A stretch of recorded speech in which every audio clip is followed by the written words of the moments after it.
Hello and welcome to my YouTube channel ChemWis. In this video we are going to learn Pinnick oxidation.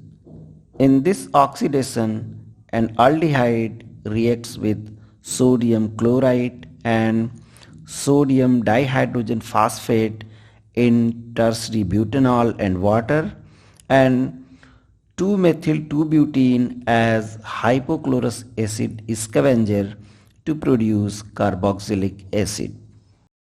Mechanism of Pinnick oxidation.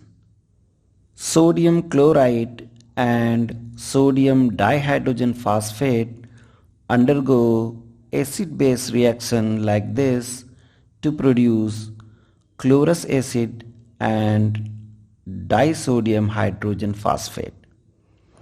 Aldehyde has lone pair of electrons on oxygen and chlorous acid has acidic proton.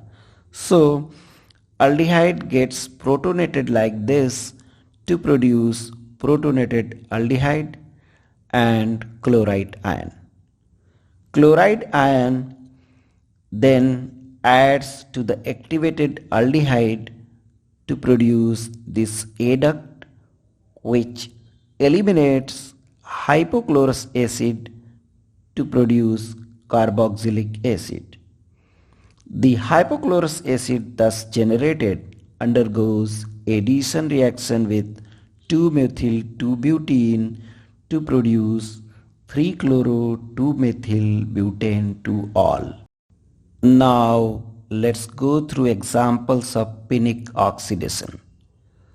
This is a very effective oxidation method for a wide range of aldehydes including aliphatic, aromatic, heteroaromatic and alpha-beta unsaturated aldehydes. The major advantage of this oxidation is that several functional groups like hydroxy, benzyl ether, epoxide, halide, stannanes, double and triple bonds are well tolerated. That's all in this video. Please subscribe my channel and press the bell icon if you like this video. Thank you very much for watching this video.